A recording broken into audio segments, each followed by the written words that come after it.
Welcome दोस्तों, मेरा नाम भूपेश पांडे है और आप हैं मेरे चैनल EZ क्लासेस पर। Today we are going to study lecture 11th of this lecture series. आज के लेक्चर में हम पढ़ेंगे न्यूमेरिकल प्रॉब्लम्स जो प्रीवियस ईयर बोर्ड एग्जाम्स में आए हुए हैं on power, electrical energy and heating effect of current. कुछ सेलेक्टेड प्रॉब्लम्स मेरे पास हैं जो प्रीवियस ईयर्स पेपर्स में आए हुए हैं और आज हम उन्हीं में से कुछ क्वेश्चंस को करेंगे। तो let's start our class. First question करते हैं। An electric motor takes 5 ampere from an electric source. एक इलेक्ट्रिक मोटर है जो कि 5 एम्पियर करंट लेती है। कैसे पता? एम्पियर जो है वो करंट की यूनिट है। 5 एम्पियर करंट लेती है एक इलेक्ट्रिक सोर्स से जो कि 220 वोल्ट का है। ठीक है। Determine the power of the motor and calculate the energy consumed by the motor in kilowatt hour when it runs for 5 hours. तो सबसे पहले बच्चों देखो, आपको लिखना किस तरह से है। आपको पहले गिवन डेटा लिखना है। This is answer number 1। ठीक है। गिवन डेटा क्या है कि एक मोटर है जो कि करंट कितना लेती है, 5 एम्पियर, और वोल्टेज सोर्स कितना है, बैटरी हमारी 220 वोल्ट की है। और हमें फाइंड क्या करना है, power of the motor, power हमें फाइंड करना है, and calculate the energy consumed, total energy consumed, energy consumed. ठीक है। और टाइम कितना दे रखा है, in kilowatt hour, in kilowatt hour कितना होगा वो हमें फाइंड करना है। और टाइम कितना दे रखा है, 5 आवर्स। इस तरह से। तो बच्चों जब आप इतना कर लोगे तो आप देखो, अगर इसका डायग्राम बनाओगे आप तो क्या है, यहाँ पर एक मोटर है जो कि एक बैटरी से अटैच्ड है और ये कितना करंट खींचती है, 5 एम्पियर का, और बैटरी 220 वोल्ट की है। टाइम आपको दे रखा है 5 आवर्स। आपको बोला है कि ये मोटर की पावर कितनी है और ये कितनी टोटल इलेक्ट्रिकल एनर्जी कंज्यूम करती है। ठीक है। तो बच्चों पावर के हमने 3 फॉर्मूले पढ़े थे, अगर आपको याद हो तो पावर हमने क्या क्या पढ़ा था, power is equal to V into I, और हमने पढ़ा था power is equal to I square into R, और हमने पढ़ा था power is equal to V square upon R. जो भी डेटा हमें गिवन है उस डेटा के अकॉर्डिंग हम अपना फॉर्मूला यूज़ करते हैं। तो इस क्वेश्चन में अगर आप देखो तो पावर निकालने के लिए आपको V पता है और I पता है। तो यूजिंग दीज 2 डेटा आप कौन सा फॉर्मूला यूज़ करोगे, फर्स्ट वाला। तो आप लिखोगे power is equal to V into I, value put करोगे तो ये हो जाएगा 220 इंटू 5 एंड दिस गिव्स इतना वाट। ठीक है। तो जब भी V और I, V is in volt, I is in ampere, तो जब ये अपनी स्टैंडर्ड यूनिट्स में होते हैं तब आप इसको सीधे मल्टीप्लाई करते हो। 5 2 ज़ा 10, 5 2 ज़ा 10 और एक 11 और ये 0 0, तो 1100 वाट हमारे मोटर की पावर है। ठीक है। मतलब इसका क्या हुआ कि हमारा जो मोटर है वो हर एक सेकेंड में कितना जूल एनर्जी खाता है, 1100 जूल एनर्जी खाता है। That is 1100 joule per second. Watt का दूसरा नाम जूल पर सेकेंड भी होता है दोस्तों। तो यहाँ पर हमने अपनी पावर तो कैलकुलेट कर दी। अब हमें पता करना है कि टोटल एनर्जी कितना कंज्यूम्ड हुई। तो टोटल एनर्जी कंज्यूम्ड कितना होगा, ये होता है पावर इनटू टाइम। ठीक है। ये हमने कल पढ़ा था कि पावर होता है टोटल एनर्जी इनटू टाइम, तो टोटल एनर्जी हो जाएगा पावर इनटू टाइम। तो ये हो जाएगा 1100 जूल पर सेकेंड। यूनिट देखिएगा आप, जूल पर सेकेंड है, और टाइम आपको दे रखा है कितना, 5 आवर्स। बट दोस्तों ये सेकेंड में है और टाइम आवर्स में दे रखा है, तो इसलिए आपको इस आवर को सेकेंड में कन्वर्ट करना पड़ेगा। 1 hour is equal to 3600 seconds होते हैं, ये आप जानते हो। 1 आवर में 3600 सेकेंड होते हैं, इसलिए 5 आवर्स में 5 इंटू 3600 सेकेंड्स हो जाएंगे। और जब सेकेंड से सेकेंड कटेगा टोटल बचेगा कितना, सिर्फ जूल में। तो इसका आंसर फाइनली आ जाएगा आपका 19800 इतना। तो दोस्तों जब आप इसको सॉल्व करा आपने तो ये आपका फाइनल आंसर आ जाएगा इतना। ठीक है, इतना जूल। और जब आप इसको कन्वर्ट करना है आपको किलोवाट आवर में, तो दोस्तों जब आप इसको सॉल्व करोगे आपको मिलेगा इतना जूल्स। ठीक है ना, इतना जूल, ये टोटल एनर्जी आपको मिल गई। एनर्जी की यूनिट जूल होती है। बट उसने आपको बोला है कि किलोवाट आवर में आपको फाइंड करना है। ठीक है, तो अब हमने एक फॉर्मूला पढ़ा था, 1 kilowatt hour is equal to 3.6 into 10⁻6 joules. ठीक है, इतना ये फॉर्मूला हमने पढ़ा था। तो इतना जूल कहने का मतलब 1 किलोवाट आवर हो गया। देयरफॉर 1.98 इंटू 10⁻, आप देखो कितना होगा, तो 1 2 3 4 5 6 7 into 10⁻7 joule will be equal to how many kilowatt hour. देखो 1 kilowatt hour is equal to 3.6 into 10⁻6 joule होता है। अब ये कितना जूल है आप देख लो एक बार। तो अगर पॉइंट में यहाँ लगाता हूँ तो मुझे कितने इंटू 10 में क्या लगाना पड़ेगा, 1 2 3 4 5 6 7, तो ये है 1.98 इंटू 10⁻7 जूल्स। ठीक है बच्चों, ये ध्यान रखना ये कैसे हमने लिख रखा है। तो अब अगर इतना जूल बराबर 1 किलोवाट आवर होता है तो इतना जूल बराबर कितना किलोवाट आवर हो जाएगा, तो आंसर हो जाएगा 1/3.6 इंटू 10⁻6 मल्टीप्लाइड बाई 1.98 इंटू 10⁻7। तो जब आप इसको सॉल्व करोगे तो ये 10 एक ज़ीरो बचेगा क्योंकि ये छः ज़ीरोज़ हैं। ठीक है, तो ये हो जाएगा 19.8 डिवाइड बाई 3.6। तो इसको सॉल्व करने के लिए हम 6 से काटते हैं, पहले डेसिमल हटा दिया हमने, फिर 6 से काटते हैं। 6 6 ज़ा 36 और 6 3 ज़ा 18, 1 8 6 3 ज़ा 18, तो 3 से जाएगा 11 एंड 3 एंड दिस 3 2 ज़ा 6। ठीक है, और 3 से 11 से, तो ये आ जाएगा आपका 5.5 किलोवाट आवर। तो this is your first answer complete दोस्तों। ठीक है, यहाँ पर हमने फर्स्ट आंसर कंप्लीट कर लिया है। तो चलते हैं हम अपने सेकंड क्वेश्चन पर। ये क्वेश्चन आईसीएसई बोर्ड 2018 का है। इस क्वेश्चन में बोलता है अ fuse is rated 8 ampere, can it be used with an electrical appliance rated 5 kilowatt 220 volt, give a reason. अब बच्चों सबसे पहले देखो फ्यूज़ क्या होता है। आपने घरों में देखा होगा किसी कमरे में जब आप बहुत सारे इलेक्ट्रिकल अप्लायंसेस एक साथ चला देते हो तब क्या होता है कि उस कमरे की लाइट चली जाती है, उस कमरे की लाइट। तो आप बोलते हो कि फ्यूज़ गिर गया या फ्यूज़ उड़ गया। ठीक है ना। अब ये फ्यूज़ क्या होता है, ये फ्यूज़ एक वायर होता है। ठीक है, एक वायर होता है जिसका melting point, whose melting point is lower than copper, जिसका मेल्टिंग पॉइंट कॉपर मटेरियल, जो हमारा घरों में वायरिंग होती है वो कॉपर मटेरियल की होती है। तो फ्यूज वायर एक वायर ही होता है जिसका मेल्टिंग पॉइंट कॉपर से कम होता है। ठीक है, एंड इट इज अटैच्ड या it is connected in series in the circuit, और ये सर्किट में सीरीज में कनेक्ट कर रहता है। अब इसका काम क्या होता है दोस्तों, जब हम व्हेन नंबर ऑफ अप्लायंसेस बढ़ जाते हैं हमारे सर्किट में, तो क्या होता है, current through the circuit increases, और जब करंट सर्किट से थ्रू इंक्रीज करता है तो I²R इंटू टी इंक्रीज करने लग जाता है, और यही है हीटिंग इफेक्ट इंक्रीज करता है। तो हीटिंग इफेक्ट इंक्रीज करेगा बच्चों, तो ऐसा हो सकता है कि हमारे वायर मेल्ट कर जाए। ठीक है, इतना हीट हो जाए कि हमारा वायर मेल्ट कर जाए, कॉपर की वायरिंग मेल्ट कर जाए और शॉर्ट सर्किट हो जाए। वो शॉर्ट सर्किट होने से बचाने के लिए और हमारे इलेक्ट्रॉनिक अप्लायंस को बचाने के लिए ये फ्यूज़ वायर क्या करता है, ये फ्यूज़ वायर खुद मेल्ट हो जाता है। ठीक है, इसका मेल्टिंग पॉइंट कॉपर से कम रहता है, मतलब ये ज़्यादा जल्दी पिघल जाएगा दैन कॉपर। उससे क्या होता है, ये फ्यूज़ वायर जैसे ही मेल्ट करता है सर्किट ब्रेक हो जाता है और आपके उस कमरे की लाइट चली जाती है।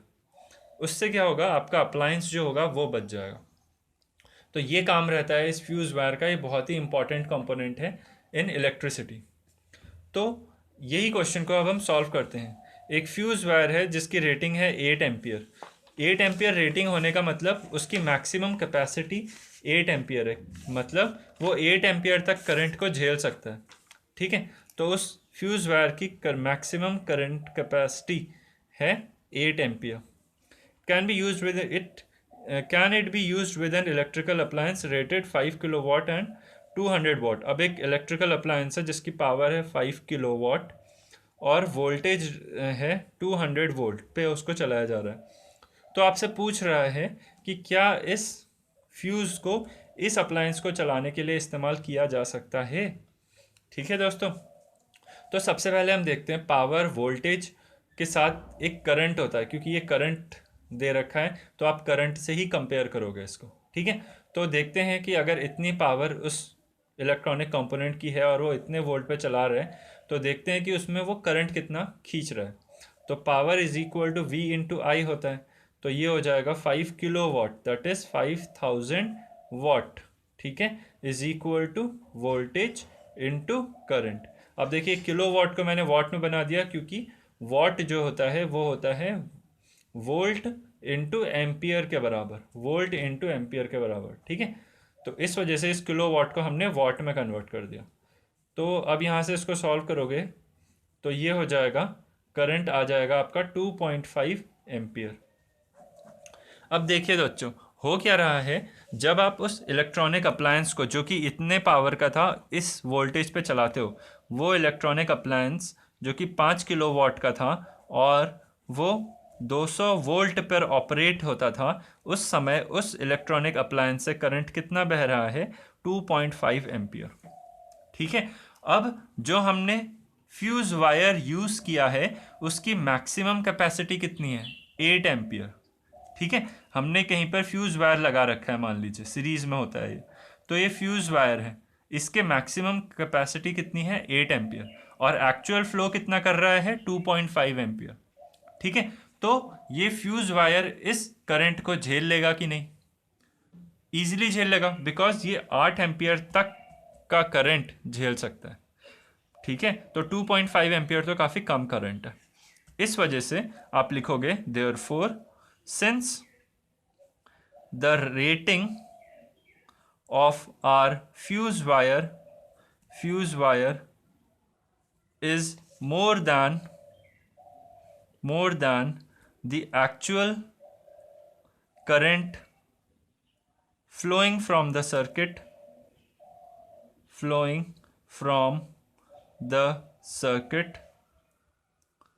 therefore it can be easily used।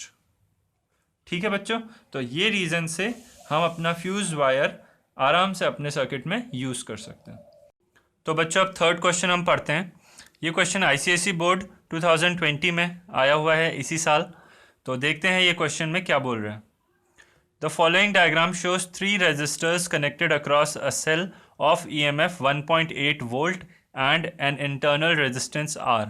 अब इस डायग्राम में 3 रेजिस्टर्स हैं हमारे पास बच्चों, और ये 3 रेजिस्टर्स इस तरीके से अरेंज्ड हैं एक सर्किट में, जो कि एक बैटरी से, एक सेल से अटैच्ड है, जिसका वोल्टेज है EMF है 1.8 वोल्ट और एक इंटरनल रेजिस्टेंस है इस सेल में R ओम का।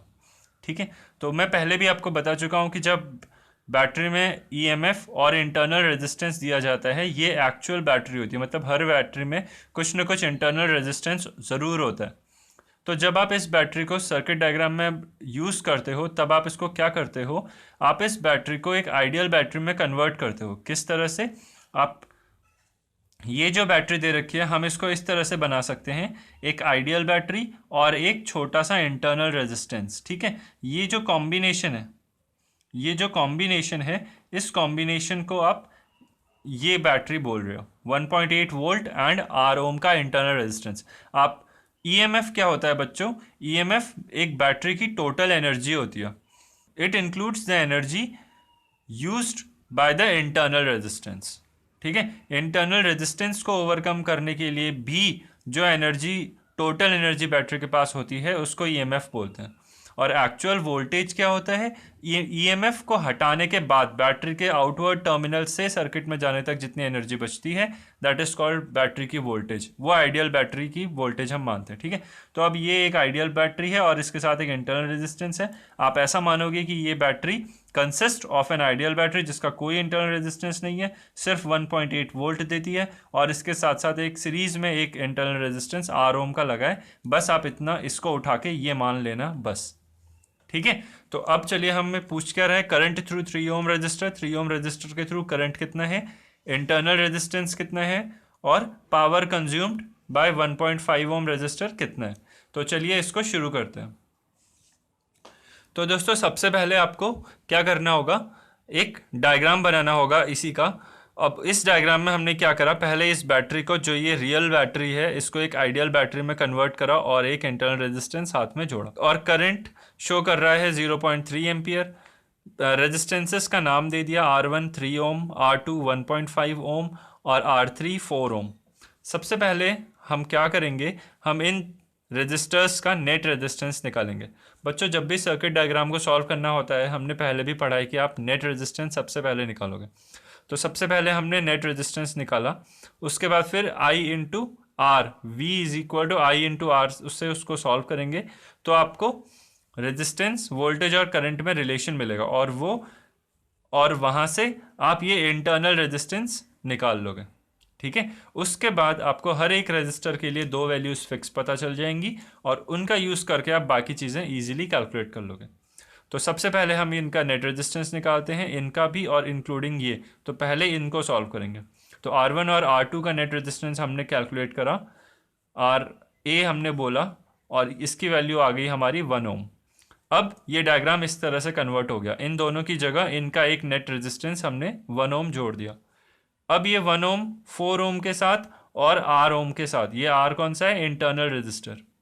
ठीक है, और ये वोल्टेज 1.8 वोल्ट और करंट उतना ही 0.3 एम्पियर।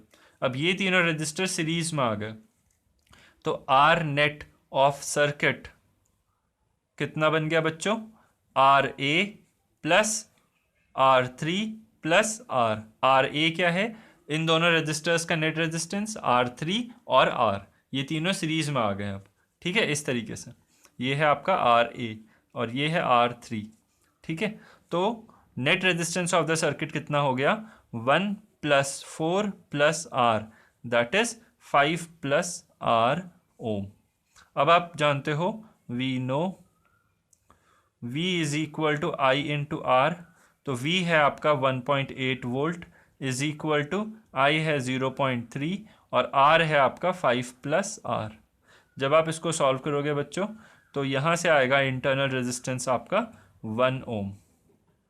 तो ये इंटरनल रेजिस्टेंस आपका 1 ओम आपने कैलकुलेट कर लिया। This is internal resistance, internal resistance. ठीक है, अब आपका इंटरनल रेजिस्टेंस कैलकुलेट हो चुका है, ये पार्ट कैलकुलेट हो चुका है, दैट इज 1 ओम। अब आप देखो बच्चों, हम फिर से करते हैं। अब हम क्या कर रहे हैं, अब जो आपका 1.8 वोल्ट है, 1.8 वोल्ट है, अब ये 1.8 वोल्ट कहाँ कहाँ डिस्ट्रीब्यूट हो रहा है, ये 1.8 वोल्ट पहले इन दोनों रास्तों में डिस्ट्रीब्यूट हो रहा है, दैट इज़ 3 ओम एंड 1.5 ओम। ठीक है, उसके बाद फिर ये यहाँ पर डिस्ट्रीब्यूट होगा और फिर एक इंटरनल रेजिस्टेंस में भी डिस्ट्रीब्यूट होगा। देखो बच्चों, होता क्या है, हमने आपको पहले भी बोला था कि जो टोटल वोल्टेज बैटरी प्रोवाइड करती है, वो वोल्टेज इलेक्ट्रॉन इस्तेमाल करता है टू ओवरकम दीज रेजिस्टेंसेस और पार जाने के लिए। ठीक है, और हमने ये बोला था कि पैरेलल सर्किट में वोल्टेज जो होता है वो सेम रहता है और सीरीज कनेक्शन में वोल्टेज ऐड अप हो जाता है। और यहाँ पर हम ये देख रहे हैं कि ये वाला सर्किट, मतलब ये वाला कॉम्बिनेशन और ये वाला कॉम्बिनेशन और ये वाला कॉम्बिनेशन आपस में सीरीज में है।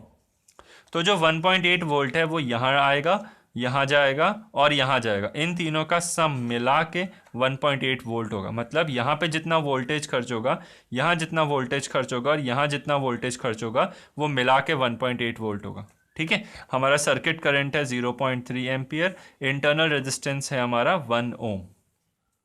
तो अब आप देखो बच्चों, हम कैलकुलेट किस तरह से कर रहे हैं। तो सब 2 रास्ते हैं हमारे पास। हम पहले रास्ते से जाते हैं कि 1.8 वोल्ट का कितना पार्ट ये यूज़ कर रहा है, कितना पार्ट ये यूज़ कर रहा है और बाकी बचा पार्ट इनमें इक्वली डिस्ट्रीब्यूट हो रहा है। ठीक है, जो इतना वही इसके पास। तो देखो, voltage used by internal resistance। तो V is equal to I into R. Internal resistance से करंट कितना जा रहा है, इतना ही 0.3 एम्पियर। तो और वोल्टेज कितना जा रहा है वो हमें निकालना है, 0.3 एम्पियर, और रेजिस्टेंस कितना है इसका 1 ओम। तो ये कितना आ गया 0.3 वोल्ट। तो इस 1.8 वोल्ट का 0.3 वोल्ट यहाँ यूज्ड अप हो जाएगा। अब voltage used by 4 ohm resistor कितना है, V is equal to I into R. I कितना जा रहा है 4 ओम रजिस्टर से, जितना टोटल सिस्टम करंट है 0.3, और रेजिस्टेंस कितना है 4, दैट इज 1.2 वोल्ट। अब आप देखो बच्चों, ये जो वोल्टेज है इसका 0.3 वोल्ट इसने यूज कर लिया, 1.2 वोल्ट इसने यूज कर लिया। रिमेनिंग वोल्टेज कितना बचा, रिमेनिंग वोल्टेज कितना बचा, या रिमेनिंग पोटेंशियल डिफरेंस कितना बचा हमारे पास, इनको मिला के हो गया 1.5 वोल्ट, और बैटरी प्रोवाइड कर रही थी 1.8 वोल्ट। रिमेनिंग पोटेंशियल डिफरेंस कितना बचा 0.3 volt. It is same across both R1 and R2। R1 कितना था 3 ओम और R2 कितना था 1.5 ओम।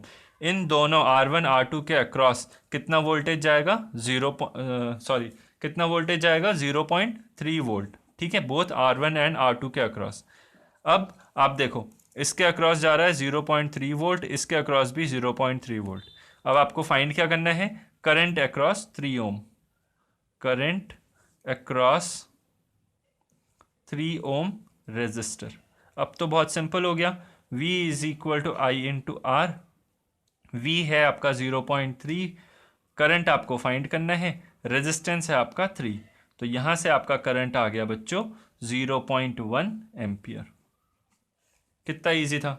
ठीक है, तो 0.1 एम्पियर यहां पर करंट आपको मिल गया थ्रू दिस रजिस्टर। कितना है 0.1 एम्पियर। ठीक है, अब इसी क्वेश्चन को आप आगे देखो, तो यहाँ पर हमारा कितना करंट आ गया 0.1 एम्पियर।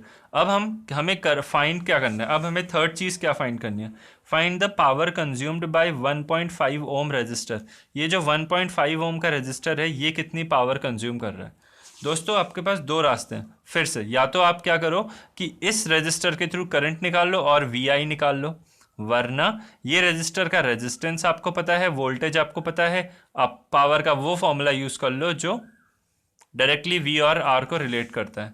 तो आप लिखोगे थर्ड पार्ट में power consumed, third part power consumed by 1.5 ohm resistor, ये हमें फाइंड करना है। ठीक है, तो power is equal to V square upon R होता है, ये आप जानते हो।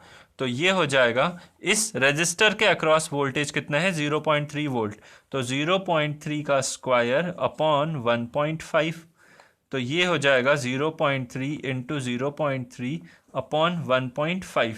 जब आप सॉल्व करोगे इसको तो ये हो जाएगा 5 ज़ा 15 एंड दिस बिकम्स 3/50 वाट। ठीक है, बिकॉज वोल्टेज आपने रखा था वोल्ट में और रेजिस्टेंस आपने रखा था ओम में, तो पावर का formula V square upon R का इस्तेमाल करके आपने ये निकाल लिया कि ये वाला रेजिस्टर कितना पावर खर्च कर रहा है। ठीक है, इसी तरह दोस्तों आपको जो भी रजिस्टर के अक्रॉस पावर निकालनी है, आप उस रजिस्टर के अक्रॉस देखो कि 3 वेरिएबल्स में से कौन सा वेरिएबल आपको, कौन से 2 वेरिएबल आपको पता है, पोटेंशियल, रेजिस्टेंस और करंट में से, और और पावर के वो 3 फॉर्मूले आपको याद रखने हैं। Power is equal to VI, I square R और V स्क्वायर अपॉन R। इन 3 फॉर्मूलों में से जो भी 2 डेटा आपको पता है उस डेटा के हिसाब से आप अपना फॉर्मूला सुटेबली यूज़ कर लोगे। तो इस क्लास में हमने इलेक्ट्रिक पावर के क्वेश्चंस हमारे जो बोर्ड एग्जाम्स में आए हुए हैं अभी रिसेंटली और इस साल भी, वो हमने फाइंड करे। Hope you like the lecture. Thanks a lot.